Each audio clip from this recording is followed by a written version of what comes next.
당신들이 나를 이곳에 팔았다고 해서 근심하지 마소서, 한탄하지 마소서. 하나님이 생명을 구원하시려고 나를 당신들보다 먼저 보내셨나이다. 이 땅에 2년 동안 흉년이 들었으나 아직 5년은 밭갈이도 못하고 추수도 못할지라. 하나님이 큰 구원으로 당신들의 생명을 보존하고 당신들의 후손을 세상에 두시려고 나를 당신들보다 먼저 보내셨나니, 그런즉 나를 이리로 보낸 이는 당신들이 아니요 하나님이시라. 하나님이 나를 바로에게 아버지로 삼으시고 그 온 집의 주로 삼으시며 애굽 온 땅의 통치자로 삼으셨나이다. 아멘. 하나님의 말씀입니다. 하나님께 감사합니다. 우리 금요일에는 웨스트민스터 소유리문답 보고 있는데 오늘은 11문이거든요. 우리가 방금 읽었던 창세기 45장은 이 11문에 대한 근거 구절인데요. 문답의 내용을 한번 들어보십시오. 11문, 하나님의 섭리의 일은 무엇입니까? 하나님의 섭리의 일은 하나님께서 모든 피조물과 피조물의 모든 행동을 더없는 거룩하심과 지혜와 권능으로 보존하시고 통치하시는 것입니다. 섭리, 프로노이아, 영어로는 프로비던스라고 하는데요. 섭리라는 말은 삼위일체처럼 성경에 안 나와 있어요. 그런데도 섭리 하시는 일은 너무나 성경에 명백하게 나와 있고 우리에게 위로가 되기 때문에 반드시 짚고 넘어가야 됩니다. 어쩌다가 우리가 섭리를 보게 되었나요? 하나님께서 작정을 하신다 그랬죠. 삼위 하나님께서 작정을 하시는데 그것은 창세 전에, 시간이 만들어지기 전에 세상에 일어날 모든 일을 다 계획하시고 주관하시기로 했어요. 그리고 세상을 이제 만드시고 비로소 시간과 공간이 이제 우리 앞에 펼쳐질 때에 작정의 시행이, 잘 들으세요, 작정의 시행이 하나님의 한치도 어긋남이 없는 온전한 작정의 시행이, 그분의 뜻의 시행이 두 가지로 드러나는데 창조와 섭리로 드러나요. 그러니까 세상을 지으시고 좋다 하셨고 온 우주 만물 가운데 그 어느 것도 예외 없이 다 다스리고 통치하시는 것을 섭리라고 합니다. 그러니까 창조하시고 그냥 내버려 두는 게 아니라 지금도 개입하시고 인격적으로 주관하신다는 겁니다. 하나님의 섭리의 일은 무엇입니까? 지난 시간에 창조를 봤으니까요. 이제 섭리를 보는 게 당연하겠죠. 먼저 볼 것은 하나님의 섭리의 일은 그 대상이 있어요. 바로 하나님께서 모든 피조물과 피조물의 모든 행동을 보존하고 통치하신다 할 때 섭리의 대상은 모든 창조물과 모든 행동입니다. 모든 피조물의 행동, 모든 피조물 자체. 여러분이 모든이란 말, 이 다란 말, 전부란 말은 아주 냉정하고도 엄격한 말이에요. 그것은 하나도 예외가 없다는 말이에요. 우리가 소위 신자들이 범하는 오류가 하나 있는데 이런 거예요. 하나님은 교회만, 신자만 다스리시는 것 같다고 느끼는 거예요. 아니에요. 아닙니다. 온 우주 만물과 이 은하계와 태양계와 지구상에 있는 그 어떤 것도 하나님의 다스림에서 벗어날 수는 없어요. 그러니까 비신자도 다스리시고 열국도 다스리시고 그렇습니다. 느부갓네살을 풀 뜯는 사람으로 만드셨다가 복권시키신 분도 하나님이시요. 페르시아와 또 바사와 바벨론, 아시리아, 로마와 헬라 제국 세웠다가 무너뜨리신 분도 하나님이시요. 그 어떤 것도 하나님의 통치의 손에서 벗어날 것이 없어요. 또한 섭리의 대상에는 모든 행동도 있어요. 그러니까 교회의 행동, 그리스도인의 행동만 섭리하시는 것이 아니라 천체의 움직임과 비신자의 행동까지 다 주님의 손아귀 위에 있다는 것입니다. 또한 이 섭리의 방식을 봅시다. 하나님의 섭리의 일은 하나님께서 모든 피조물과 피조물의 모든 행동을, 방식 나와요. 더 없는 거룩하심과 지혜와 권능으로, 최고의 거룩과 지혜와 권능, 능력으로 하시니 우리가 평가할 수가 없겠죠. 하나님이 하시는 일은 다 선하니까. 물론 이것은 신비예요. 우리가 알 수 없는 영역입니다. 왜냐면은 오늘 우리가 본 이 창세기 45장 보시면은 요셉에 대한 얘기잖아요. 10몇 년이 지났습니다. 형제들한테 미움을 받아가지고 죽을 뻔했다가 팔려가지고 감옥 생활했다가 누명을 썼다가 어렵게 애굽의 총리가 됐으니 복수의 기회 아니에요? 그런데 신앙 고백은 이렇게 말해요. 이것이 바로 최고의 거룩과 지혜와 능력으로 일하시는 하나님의 섭리의 방식이다. 여기서 이제 반발이 나오는 거예요.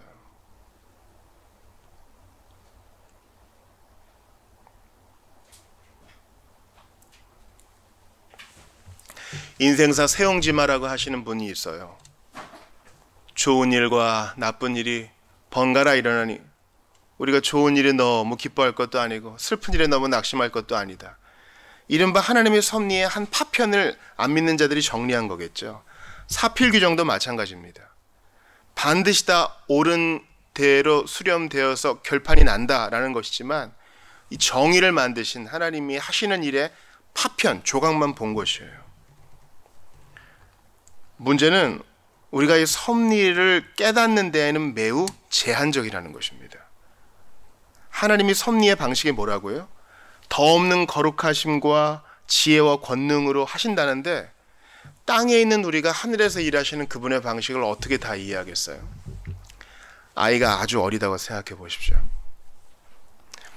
아이가 젓가락을 가지고 막 놀아요. 입에도 넣고 귀에도 넣고 얼굴 주위에서 계속 갖고 놀아요.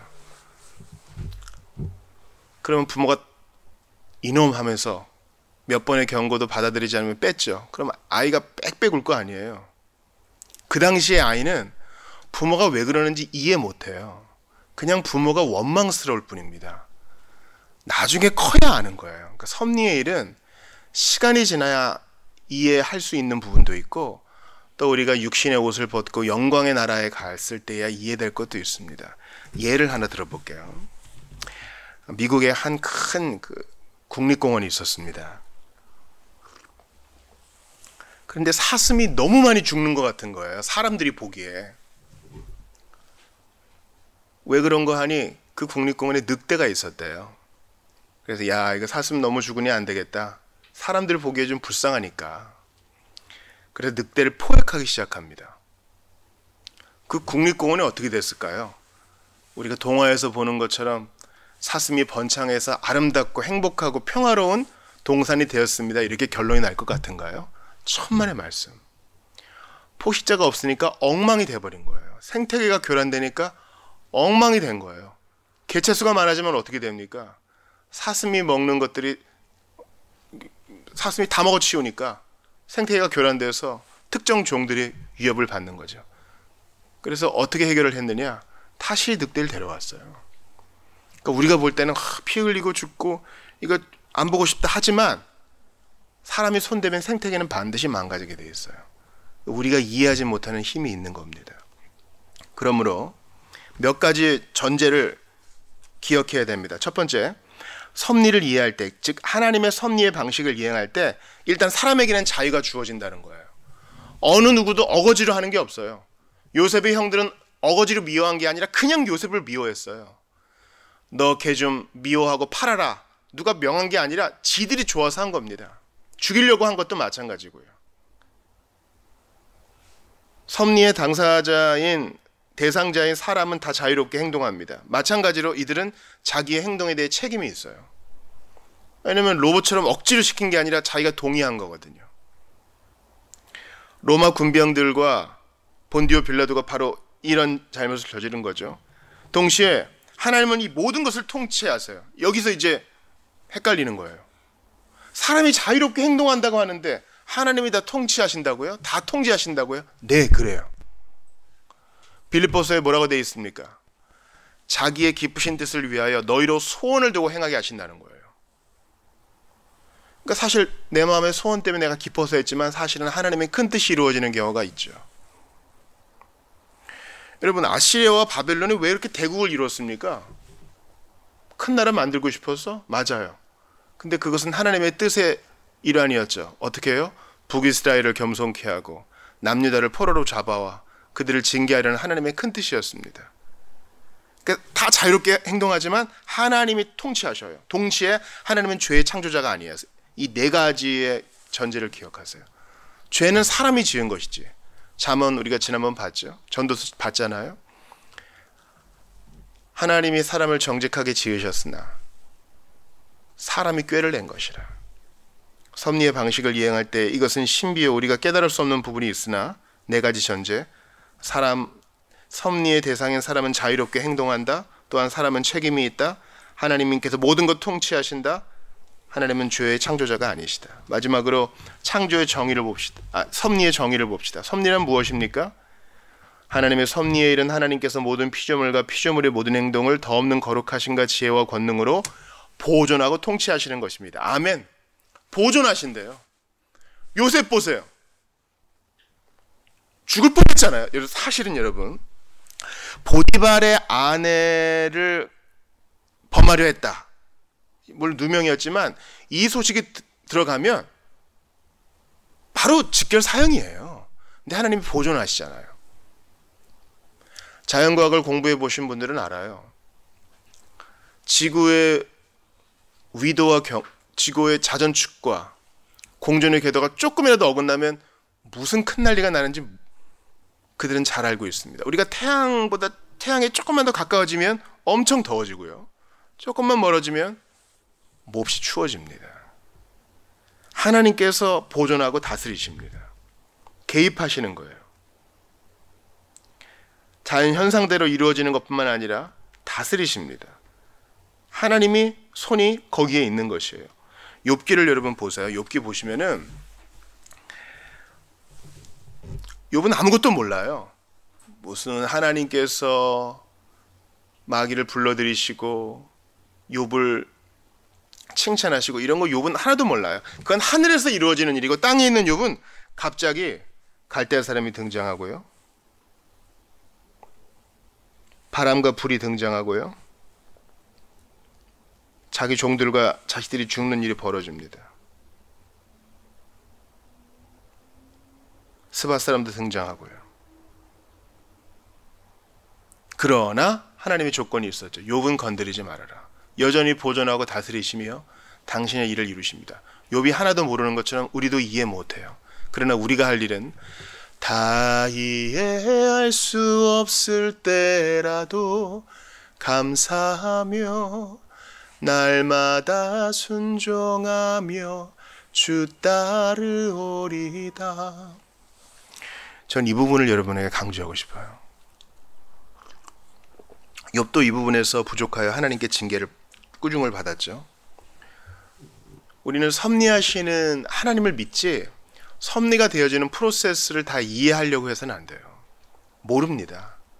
우리에겐 감추어진 영역이에요. 나 믿는데 왜 이렇게 일이 꼬이지? 나 믿고 하나님 사랑하는데 왜 이렇게 어렵지? 여기에 집중하면 우린 다 넘어집니다. 반대로 그래도 하나님 다스리시지. 내가 모르는 신비의 영역이 있지. 땅에 있는 내가 어찌 하늘의 일을 다 이해하리요. 그저 믿고 기다립니다. 이래야지 살 수 있어요. 요즘 시국이 아주 어려운데요. 사람들이 얘기합니다. 상황만 보며 얘기합니다. 그 사람이 나쁘다. 이 모임이 나쁘다. 저 사람들이 문제다. 아니요. 그렇게 해서 신자들은 해결 못해요. 항상 신앙 고백을 앞세워야 됩니다. 그래도 하나님 다스리십니다. 그래도 하나님이 이 일의 통치자이십니다. 그래도 하나님이 섭리하시며 완벽하게 보존하고 다스리십니다. 이건 나한테도 위로가 돼요. 나는 엉망이거든요. 나는 실수하고 넘어지고 잘못하고 위선을 떱니다. 내 죄를 대충 얼버무리란 뜻 아니에요. 그래도 하나님이 다스리시지. 그래도 하나님이 다스리시지. 그래도 하나님이 보존하시지.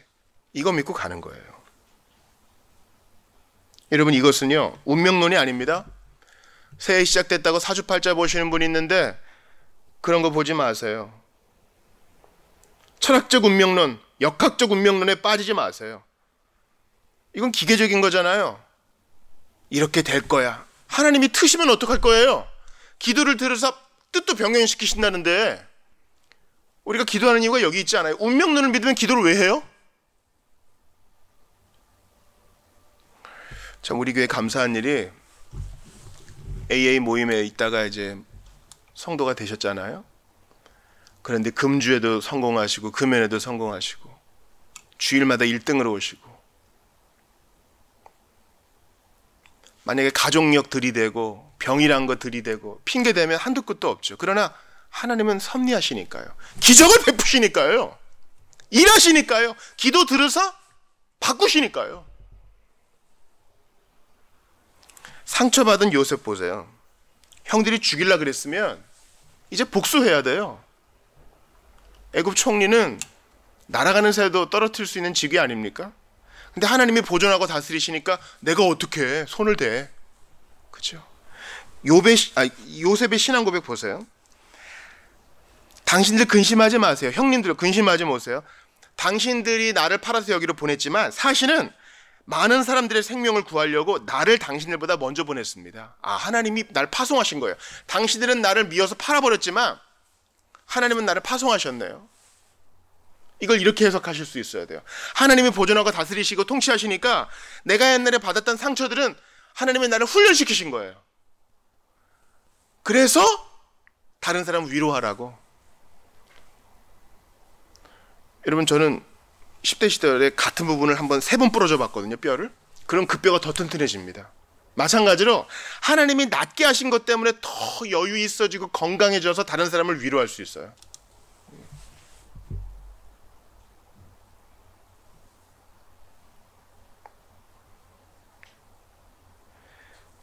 8절에 나를 이리로 보내신 분은 당신들이 아니요 하나님이시라. 하나님이 다 하신 거예요. 섭리하신 거예요. 당신들은 그 섭리의 도구로 쓰인 것이니 이제 걱정 마세요. 내가 용서할 준비가 되었고 이미 용서하였고 하나님도 그리하셨으니 죄책감 갖지 마세요. 모든 것을 통치하시는 하나님 아닙니까? 여러분 나봇의 포도원을 거짓 증인으로 탈취한 이 아합과 이세벨 보세요.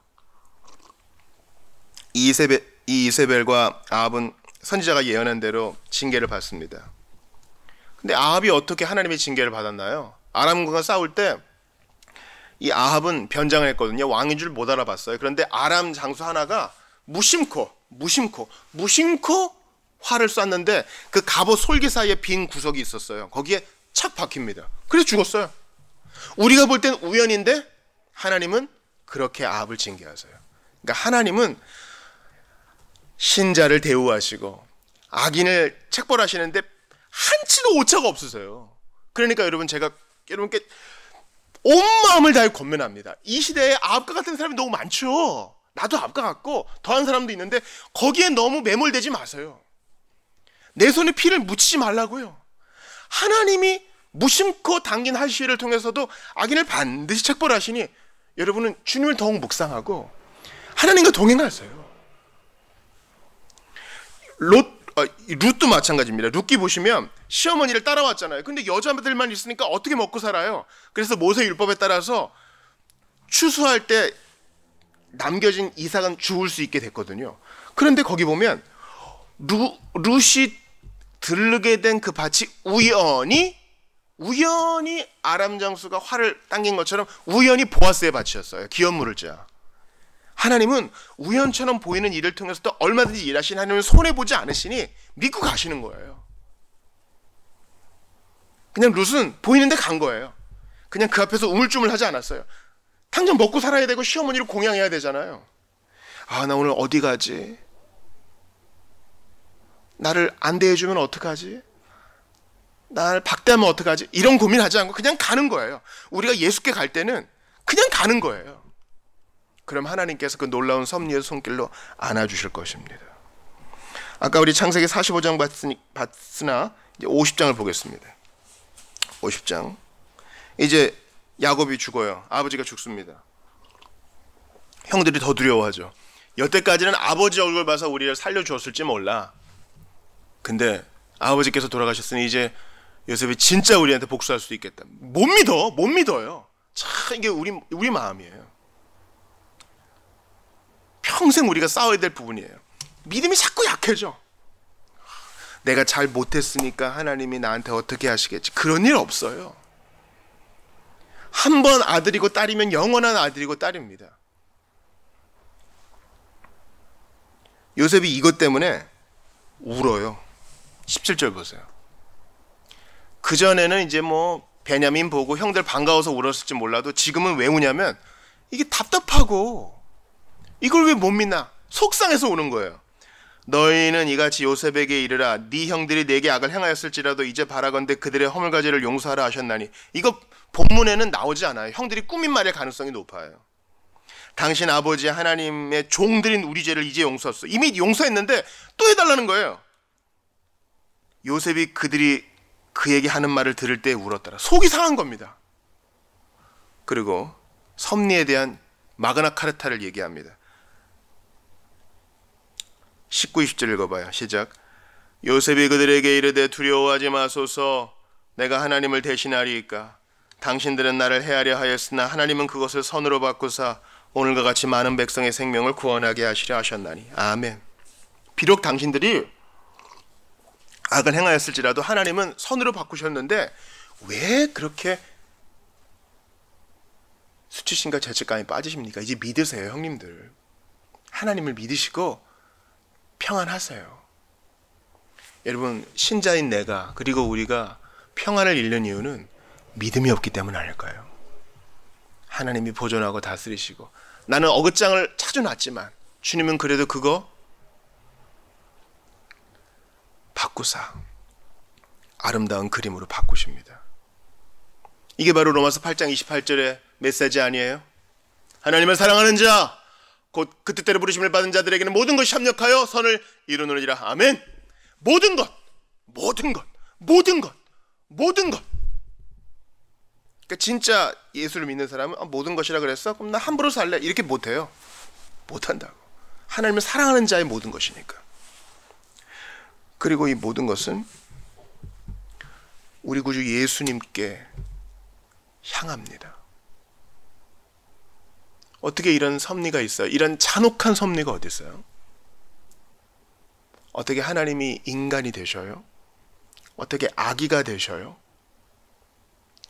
그리고 어떻게 창조주가 피조물에게 버림받아요? 어떻게 창조주 하나님이 죽어요? 죄인 취급을 당해요? 배반을 당해요? 너무 잔인한 섭리예요. 제자들은 다 도망가고요. 재판은 불법적으로 열렸으며 사형 방법은 잔인했어요. 근데 이게 바로 로마서 8장 28절이 우리가 오늘 본 섭리 아니에요? 비록 나한테 불쾌하게 여겨지고 가슴 아프게 여겨지더라도 하나님은 모든 피조물과 피조물의 모든 행동을 더 없는 거룩하심과 지혜와 권능으로 보존하시고 통치하셨습니다. 그래서 사람들이 예수님께 행한 악을 주님은 선으로 바꾸셔요. 그래도 용서한다. 그래도 믿으면 용서한다. 모든 것 합력하여 선을 이루니 그래도 오면 내가 받아준다. 너를 위해 천국문을 넓게 열어놓았으니 믿고 그저 오너라. 내가 너를 위해 처소를 예비한다. 이 섭리의 정점인 예수님을 바라보시면서 믿음을 가지시고 안위를 받으시는 여러분 다 되시길 주의 이름으로 축원합니다. 여러분 벌써 금요일이잖아요. 한 주를 돌아보면요. 나 왜 이렇게 잘못한 거 많아요? 가장 가까운 가족과 지인들에게 화도 잘 내고 내 스스로에게 약속한 바도 잘 지키지를 못하고 무엇보다 하나님을 믿는 믿음이 너무 추레해. 아버지 죽고 요셉한테 없는 얘기 꾸며가지고 변명하는 형들과 똑같아요. 요셉이 울어요. 여러분 우리가 믿음 없으면요 예수님 서운해하세요. 믿을 만한 조건이 충분한데. 예전에 어른들 그런 말씀 많이 하셨어요. 우리가 막 투정하면요 네가 부모가 없니 먹을 밥이 없니? 네가 나라가 없니 건강이 없니? 우리는 경건과 생명에 속한 모든 것을 예수 믿음을 때 다 받았습니다. 그러므로 두려워하지 맙시다. 요셉이 형들에게 말한 것처럼 두려워하지 맙시다. 섭리의 하나님을 믿으면서 당당하게 앞으로 나아갑시다. 예수 믿는 사람은 좀 당당해야 돼요. 예수께서 다 용서하셨는데 우리가 왜 누구 눈치를 봐요? 섭리의 하나님을 믿으며 십자가로 부활로 악을 선으로 바꾸신 예수님 의지하면서 앞으로 나아가는 여러분 되시기를 주의 이름으로 축원합니다. 이제 고요히 주신 말씀 좀 묵상하면서 기도할 텐데요. 하나님은 최고의 거룩한 것, 최고의 지혜와 최고의 권능으로 섭리하시는데 온 우주 만물, 저 하늘의 별들과 이 땅뿐만 아니라 나에게도 그렇게 하세요. 하나님 이건 섭리하시 않은 것 같아요. 그렇게 보이는 일도 섭리하셔서 현재 그리고 앞으로 합력하여 선을 이루게 하실 그분을 믿으면서 예수 믿은 나에게 어떤 우연도 없다 하셨으니 주님 믿고 그저 가게 하소서. 하나님을 원망하기보다 섭리하시는 아름다운 그림 이루시는 주 예수님 믿으면서 앞으로 나아갈 수 있도록 제게 믿음을 더하여 주시옵소서. 주신 말씀 붙들고 섭리의 하나님께 함께 기도하도록 하겠습니다. 같이 기도하겠습니다. 주께 감사합니다. 아버지 하나님께 기도합니다. 섭리의 하나님, 루세 하나님, 아버지 징벌하시는 하나님,